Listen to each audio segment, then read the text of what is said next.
Bonjour à toutes et à tous, bienvenue à notre webinaire du jour, déclaration d'accident du travail, les motifs de réserve évoluent. Alors vous le savez, la phase déclarative de la déclaration d'accident du travail constitue une étape stratégique dans le pilotage de votre sinistralité. En cas de doute sur le caractère professionnel ou la matérialité d'un accident de travail, vous pouvez formuler des réserves. Et ce sont justement les motifs de réserve qui évoluent actuellement. Durant un webinaire de 30 minutes, Marion Costanzo, experte risque professionnel au sein d'Heming et Maître Putanier, avocat, vous feront un point sur ces évolutions et mettront en évidence l'intérêt de s'intéresser aux circonstances de l'accident. J'en profite pour vous indiquer que la présentation de ce webinaire vous sera envoyée dès aujourd'hui après le webinaire. Pour présenter ce webinaire aujourd'hui, nous accueillons donc Marion Costanzo. Bonjour Marion. Bonjour. Vous êtes experte risque professionnel comme indiqué au sein d'Heming et nous accueillons également Maître Putanier. Bonjour Maître Putanier. Bonjour. Vous êtes avocat. Une précision simplement concernant le contenu qui vous sera présenté. Celui-ci s'adresse aussi bien aux entreprises privées qu'aux contractuels de la fonction publique. Et autre précision également, tout au long de la présentation, nous vous donnons la parole pour poser vos questions. Pour cela, n'hésitez pas à utiliser la fenêtre de chat qui apparaît à droite de votre écran. Nous y répondrons à la fin de ce webinaire. Nous démarrons tout de suite. Avec vous Marion, je vous laisse la parole. Merci Karima. On va commencer cette présentation dans un premier temps en vous exposant en fait tout l'intérêt pour vous de formuler des réserves. Car c'est vrai qu'aujourd'hui, vous avez l'obligation de déclarer un accident de travail quand ce dernier vous est rapporté et vous avez la possibilité d'émettre des réserves. Et donc, pourquoi aujourd'hui il est important de s'interroger sur l'opportunité ou pas d'émettre des réserves? L'objectif principal de l'émission de réserve pour vous est de formuler des doutes sur la survenance du fait accidentel, sur le fait que l'accident du travail ait bel et bien eu lieu sur le lieu du travail et donc chez vous. Le second objectif est en fait d'obliger la caisse primaire à s'interroger sur les circonstances déclarées par le salarié quand ce dernier est venu vous déclarer l'accident de travail. Car en effet, à partir du moment où vous avez formulé des réserves motivées, la caisse primaire va être tenue d'instruire le dossier et de conduire une instruction et d'investiguer sur les informations que vous aurez portées à sa connaissance. Et il est important pour vous de formuler des réserves quand vous avez un doute, dans la mesure où la caisse primaire n'est pas en mesure de détecter seule les incohérences qui peuvent être présentes au moment de la déclaration d'accident de travail.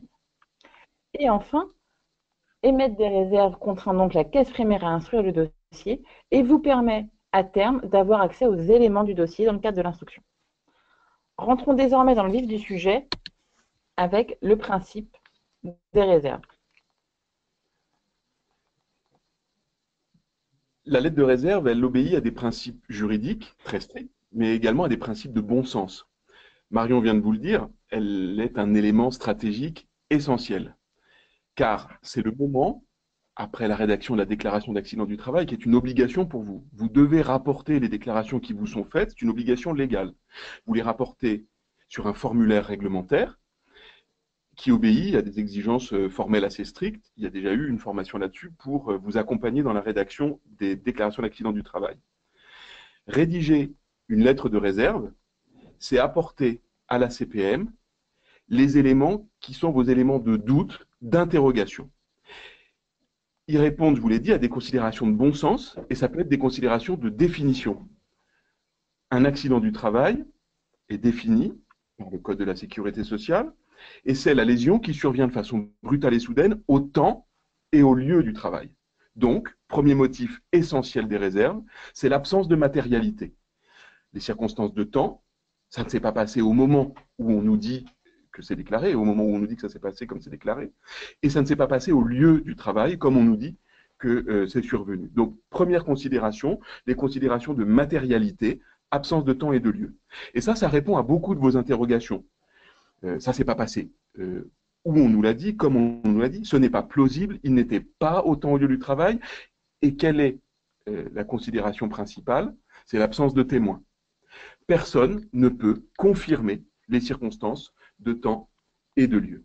Rien ne permet d'établir que la lésion est survenue, comme on nous le dit, au temps et au lieu du travail. Ça, l'absence de matérialité et les considérations de temps et de lieu, c'est les deux principales question qui se pose concernant le motif de réserve lié à l'absence de matérialité. Et donc, aujourd'hui, on voit qu'on a un cadre qui nous permet de déterminer ce que sont des réserves motivées. Donc, on vient de le voir avec Cédric, l'absence de témoins et l'absence de matérialité fait notamment partie des motifs de réserve que vous pouvez mettre en avant dans le cadre de la rédaction de votre correspondance. Mais vous avez également d'autres moyens qui sont à votre disposition. En fait, déjà, ce qu'il faut retenir, c'est que quand vous rédigez une lettre de réserve, il faut avoir un discours un peu circonstancié, apporter suffisamment d'éléments à la questionnaire pour mettre le doute dans son esprit sur la matérialité ou pas de l'accident du travail. Et donc, notamment, la déclaration tardive du salarié peut constituer un motif de réserve en tant que tel.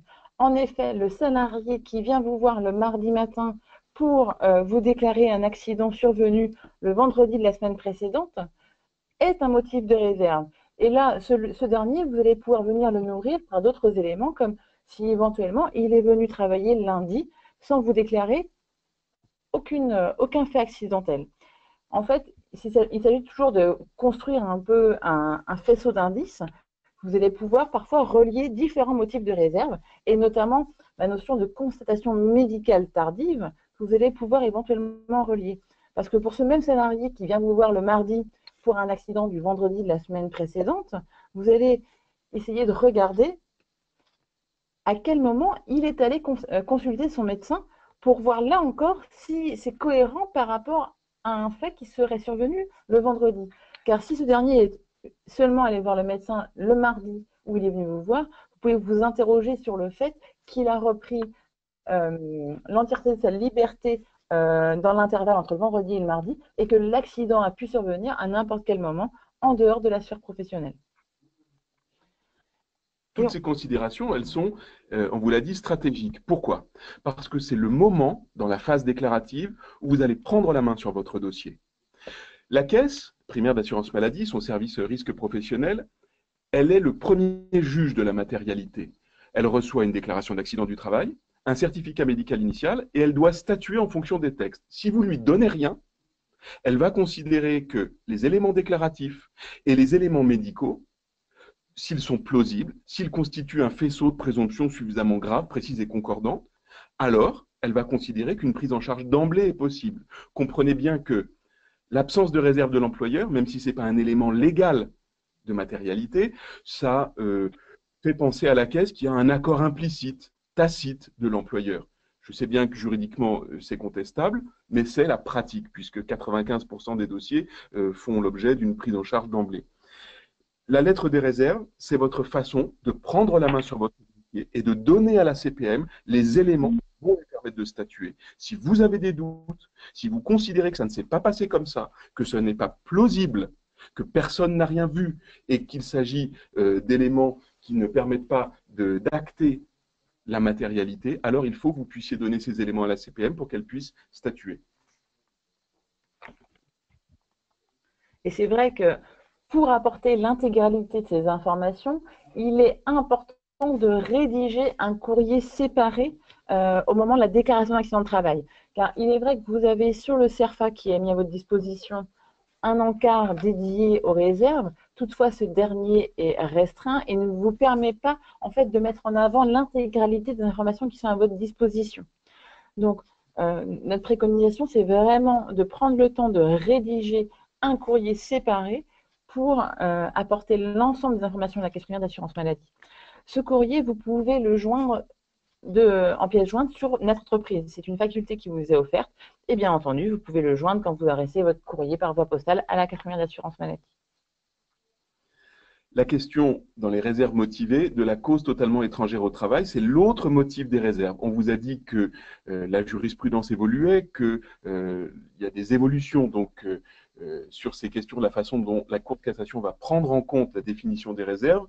Tout ça, ça s'inscrit très concrètement dans le fait que la Cour de cassation va retenir comme étant des réserves motivées les réserves portant sur l'absence de temps, sur les circonstances de temps et de lieu, mais également sur l'existence d'une cause totalement étrangère au travail. Et cette question de la cause totalement étrangère au travail, elle est importante pour vous lorsque vous avez la certitude que ce qui vous est déclaré ne relève pas de l'activité professionnelle, ou en tout cas, ça ne s'est pas passé, le travail n'est pas la cause immédiate de ce qui vous est déclaré. Alors, qu'est-ce que c'est que la cause totalement étrangère au travail? C'est essentiellement l'état pathologique antérieur qui est connu, qui évolue pour son propre compte et pour lequel le travail n'a joué aucun rôle.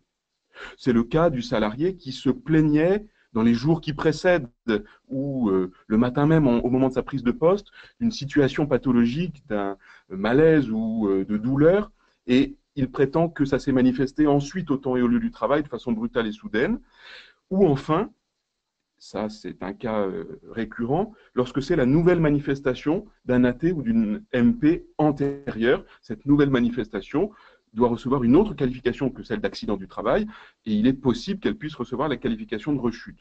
Pendant longtemps, la Cour de cassation n'entendait pas ce motif de réserve. Désormais, lorsque l'employeur, dans sa lettre de réserve, va mentionner l'existence d'un état pathologique antérieur ou d'une situation laissant supposer qu'il existe une antériorité pathologique, alors la caisse doit s'interroger, doit instruire le dossier pour savoir si c'est une possible cause totalement étrangère au travail et si le travail n'a joué aucun rôle dans la manifestation des faits qui sont déclarés par le salarié. Donc, on voit avec l'ensemble des motifs de réserve qui sont à votre disposition qu'il est nécessaire, au moment de la déclaration du fait accidentel, pour vous de mener une petite investigation au préalable et en interne. Notamment sur l'absence de témoins, tout le jeu va être de déterminer si oui ou non c'est cohérent par rapport aux circonstances et à l'organisation du travail qu'aucun témoin n'ait été présent au moment de l'accident.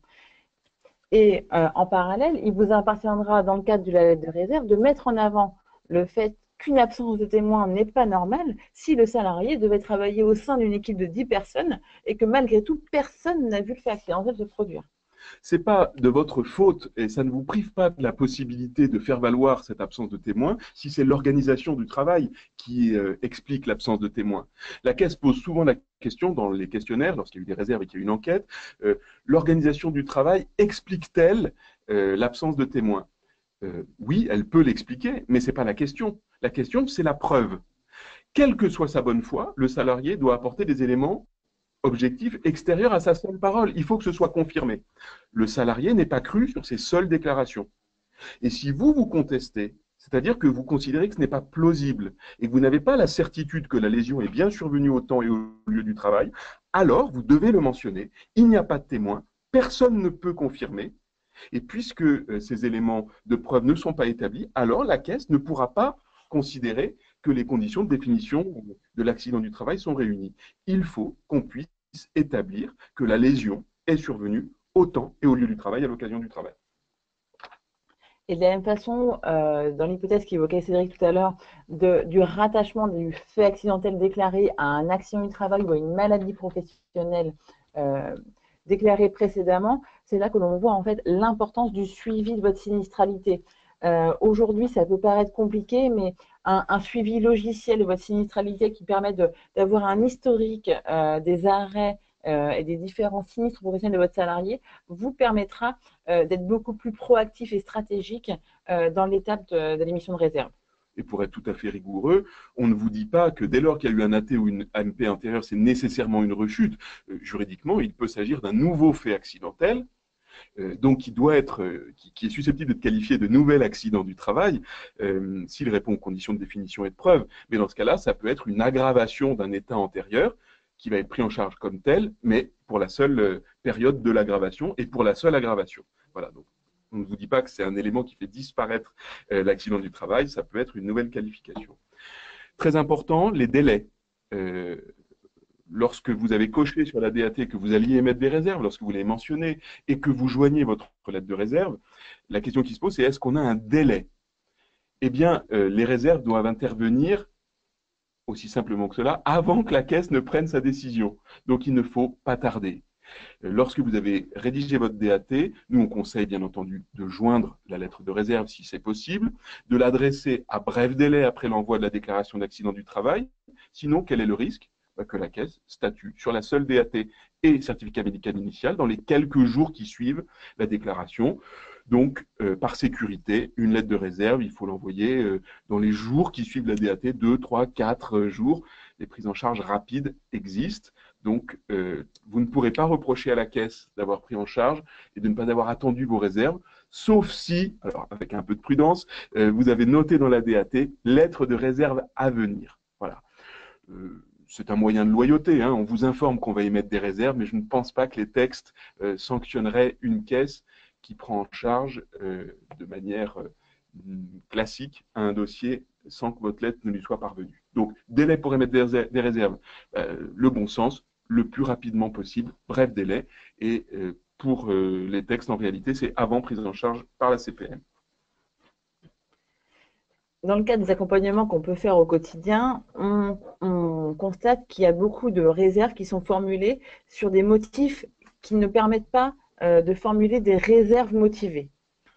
Notamment, on peut voir apparaître des courriers de réserve formulés sur le point que des congés ont été refusés aux salariés quelque temps avant l'accident et que, bien entendu, l'accident intervient au moment de la période de congé refusée. Ce seul motif ne permet pas de motiver des réserves et ne sera pas pris en compte par la caisse primaire d'assurance maladie. On peut même imaginer que certaines caisses primaires d'assurance maladie sont un peu agacées par ce type de motif. Donc, on vous conseille vraiment de mener une investigation plus globale sur la survenance de l'accident et d'aller enquêter sur le point de savoir si l'accident a bel et bien eu lieu, plutôt que de formuler des réserves sur ce motif. On voit également apparaître des lettres de réserve sur le fait que le salarié ne portait pas ses équipements de protection individuelle ou alors a effectué une action qu'il n'aurait pas dû faire et que, par conséquent, il est de sa responsabilité que l'accident soit survenu. Cet élément n'est vraiment pas un motif de réserve à mettre en avant pour différentes raisons. Il ne faut pas oublier que l'employeur a une obligation de sécurité de résultat. Et c'est vous qui devez vous assurer que le salarié, 1, porte ses équipements individuels et 2, effectue les gestes appropriés dans l'accomplissement de son travail. Et vous devez même le mettre en mesure, par le biais de formation, de connaître l'intégralité des agissements à réaliser dans le cadre de sa vie professionnelle. Donc vraiment, le non-port des EPI ou le fait d'avoir fait une manipulation dangereuse ne constitue pas un motif de réserve. Ça, c'est de la gestion de ressources humaines, c'est du pouvoir disciplinaire de l'employeur. Si vous considérez que c'est fautif et que ça ne respectait pas soit le règlement antérieur, soit les process, soit les obligations de sécurité imposées aux salariés, ça n'exonère pas, ça ne va pas faire disparaître la qualification d'accident du travail. Si une lésion survient du fait du non-port des EPI ou du fait d'une manipulation qui n'est pas conforme, eh bien, vous le gérez avec le salarié sur le plan disciplinaire, mais ça ne fera pas disparaître la qualification d'accident du travail, ça ne vous exonérera pas. On va glisser, je crois, sur un motif qui vous concerne de plus en plus, puisqu'on vous a dit que les réserves, c'était les éléments que vous apportiez à la CPM, vos éléments d'interrogation, vos éléments de doute sur la survenance d'un accident du travail. La plupart du temps, vous vous interrogez sur la façon d'exprimer une absence de fait accidentel. Ce qui nous est déclaré est un geste banal ou est un élément qui ne nous semble pas relever de la définition de l'accident du travail. C'est un motif qui est un peu hybride, qui porte à la fois sur l'absence de matérialité, sur l'existence d'une cause totalement étrangère au travail. Il ne s'est rien passé. Ce qui nous est déclaré n'est pas accidentel. On pense aux circonstances où le salarié va indiquer ressentir une douleur en marchant, en descendant un escalier, en tournant la tête lorsqu'il conduit un camion ou un bus. Finalement, lorsqu'un geste banal, non traumatique, est déclaré par le salarié comme accident du travail. J'ai ressenti une douleur à tel moment, mais il n'y a pas de fait traumatique, il n'y a pas d'énergie traumatique. Et tout à l'heure, Marion parlait du refus de congé. Ça nous amène aussi à penser aux éléments de choc psychologique, entre guillemets, lorsque le salarié à qui vous donnez un élément d'information va réagir par une déclaration d'accident du travail sur un choc émotionnel ou un choc psychologique. La Cour de cassation a statué sur ces questions le 7 juillet 2016 en indiquant que lorsque les éléments déclarés sont impropres à caractériser un fait accidentel, c'est-à-dire qu'il n'y a pas de fait accidentel qui est déclaré, nous ne sommes pas dans la définition d'accident du travail. Ça, c'est un peu difficile à caractériser dans une lettre de réserve parce que c'est à la fois une absence de matérialité, ce qui nous est déclaré n'est pas survenu, et c'est également la cause totalement étrangère au travail puisque la lésion, à supposer qu'elle soit déclarée sur un certificat médical initial, ne relève pas d'une qualification professionnelle. Il n'y a pas de fait accidentel qui est survenu au temps et au lieu du travail. Et donc, on l'a vu aussi tout à l'heure, l'autre motif de réserve, c'est l'état pathologique antérieur qu'on a développé comme un motif important sur lequel la Cour de cassation a ouvert le spectre de la recevabilité des réserves.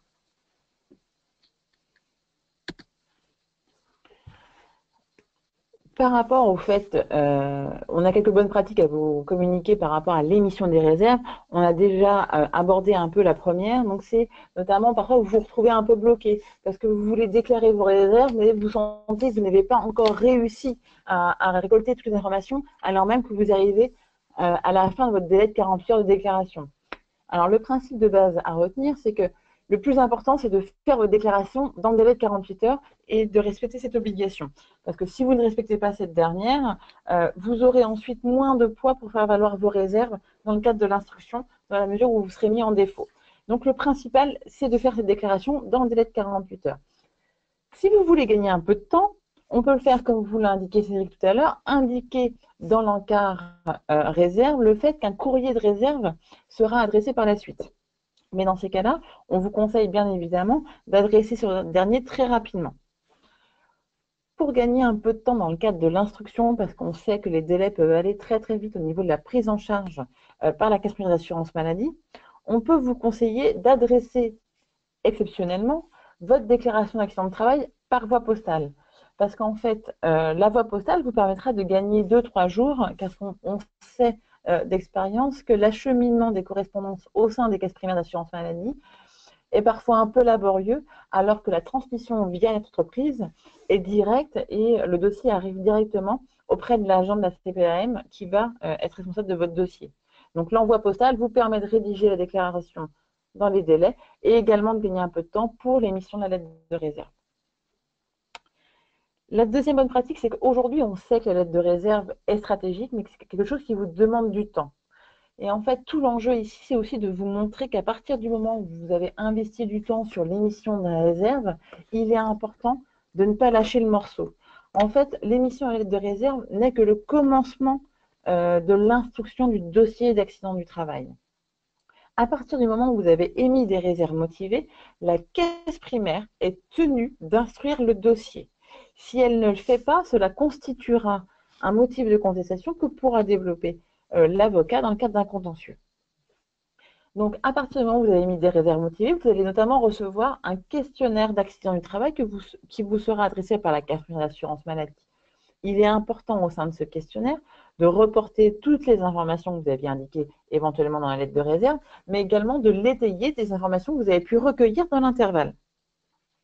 Et ensuite arrivera une autre étape vraiment stratégique, qui est l'étape de la clôture de l'instruction et de la consultation des pièces du dossier.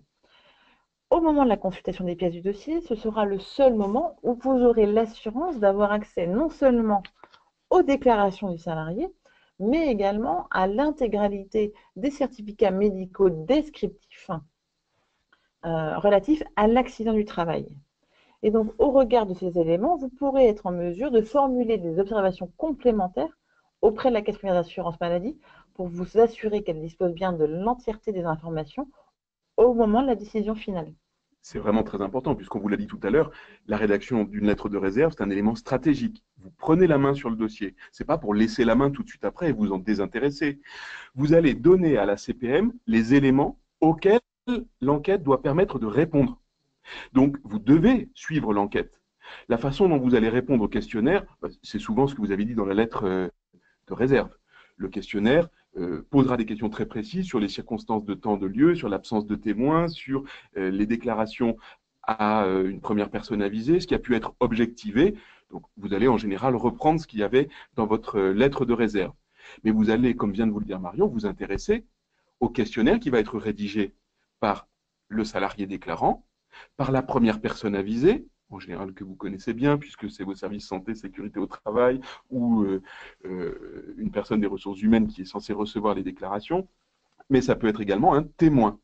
Et ça, vous devez surveiller, et c'est à ce moment-là que vous pouvez faire passer à la CPM des éléments complémentaires pour répondre, dire en quoi c'est possible, plausible, pas plausible, impossible, et apporter tout élément de preuve. Le dossier n'est pas clos, la CPM n'a pas pris sa décision, et vous fournissez, vous allez nourrir le dossier d'un ensemble d'éléments pour aller dans le sens de ce que vous avez analysé. La question que vous vous posez souvent, c'est de savoir si la CPM doit absolument envoyer un questionnaire. Si elle envoie un questionnaire au salarié et pas à l'employeur, c'est une irrégularité. La Cour de cassation considère que une lettre de réserve doit donner lieu à une enquête, et une enquête doit donner lieu à un envoi de questionnaire. La Caisse ne peut pas se satisfaire d'une réponse du style vous nous aviez déjà tout dit dans votre lettre de réserve. Non, ça, c'est pas possible. Il faut qu'il y ait des questionnaires qui soient envoyés à tout le monde. Et en cas d'absence de questionnaire, voire en cas de l'absence d'enquête, Marion vous l'a dit, l'employeur a un recours en inopposabilité pour irrégularité de la procédure. La Caisse est tenue de mener cette instruction au contradictoire de chacune des parties. Et la consultation des pièces des dossiers, on va retrouver ce qu'on disait tout à l'heure. On émet des hypothèses, on émet des critiques, on va douter des éléments qui nous sont déclarés, mais on va retrouver nos réponses dans la consultation des pièces du dossier. Souvenez-vous, l'absence de fait accidentel, la douleur alléguée dans le cadre d'un fait tout à fait anodin ou banal, la consultation des pièces du dossier, normalement, devra vous permettre de comprendre ce qui a été déclaré. Et vous trouverez un état pathologique antérieur. Et il faudra ensuite écrire à la Caisse pour dire que ces éléments confirment votre lettre de réserve. Ça va caractériser le motif que vous aviez allégué, c'est-à-dire la cause totalement étrangère au travail. Le travail n'a joué aucun rôle dans l'apparition des lésions qui ont été constatées dans les certificats médicaux. Donc, nous avons désormais fini la présentation et on va s'attacher désormais à répondre aux multiples questions qui nous sont parvenues pendant la présentation. On va répondre à quelques-unes de vos questions, mais sachez qu'on vous répondra par la suite à l'intégralité de vos questions par mail. Et si vous avez des questions qui arrivent par la suite, vous pourrez utiliser l'adresse mail qui s'affiche à l'écran pour nous adresser des questions complémentaires. Alors, il y a beaucoup de questions très pratiques et pleines de bon sens. Ça tombe bien, ça nous confirme que la problématique des réserves, c'est le royaume du bon sens et des questions d'éléments plausibles ou pas plausibles. Est-ce qu'il est possible de faire des réserves pour un trajet? Oui, si vous avez des questions qui se posent sur la matérialité, vous considérez que ça ne s'est pas passé comme ça, en tout cas vous n'avez pas la certitude que ça s'est passé comme cela vous est déclaré, se pose un problème de preuve, de temps, de lieu ou de circonstances, et donc vos réserves sont tout à fait recevables.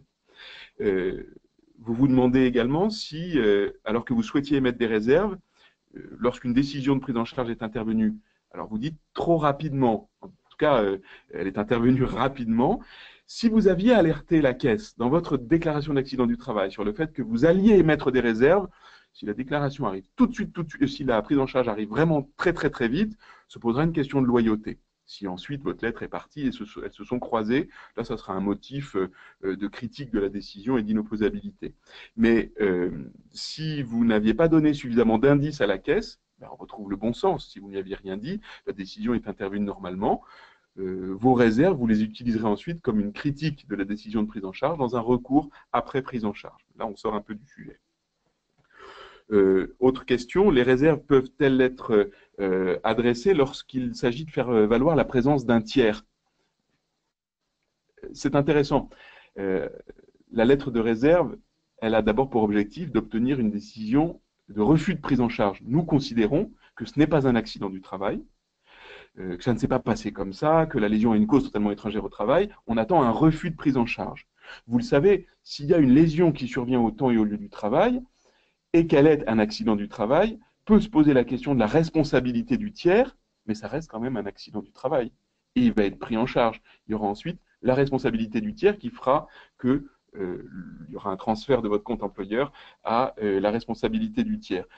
Donc, votre lettre de réserve portant sur l'existence et la présence d'un tiers, elle n'aura pas pour effet d'obtenir le refus de prise en charge, mais probablement d'engager d'ores et déjà un recours contre tiers, et ça ne manque pas d'intérêt de le faire à ce stade-là. L'employeur, parfaitement loyal, a donné tous les éléments à la caisse pour lui permettre de statuer conformément au texte. C'est un accident du travail, mais il est de la responsabilité d'un tiers, et elle doit tout de suite mettre en œuvre les recours contre tiers. Dans la mesure où on reçoit beaucoup de questions, on va prendre le temps, bien entendu, de répondre à chacun d'entre vous par mail à l'intégralité de vos questions. Et on vous remercie beaucoup pour votre participation avec Cédric et on espère vous revoir très vite dans le cadre du prochain webinaire que va vous présenter. Merci Marion et merci Maître Putanier pour cette présentation. Effectivement, comme vous l'avez indiqué, nous ne pouvons pas répondre à toutes vos questions, mais si vous n'avez pas pu la poser en ligne, n'hésitez pas à la poser à l'adresse mail qui s'affiche. Nous répondrons à ces questions par mail, donc celles que vous avez envoyées en ligne ou celles que vous enverrez par mail dans la journée. Nous vous envoyons dès aujourd'hui cette présentation et nous vous invitons également à participer à notre prochain webinaire dédié au contrôle URSSAF qui se déroulera jeudi prochain, 7 décembre, à 14 h, animé par nos 2 consultants experts, Farida Alcantouche et Antoine Devresse. À la clôture de ce webinaire, nous invitons juste à répondre à un très court questionnaire de satisfaction qui se présentera à la fermeture et qui nous donnera quelques indications sur votre satisfaction concernant cette présentation. Merci encore et à très bientôt pour de prochains webinaires. Très bonne journée. Merci, au revoir. Merci.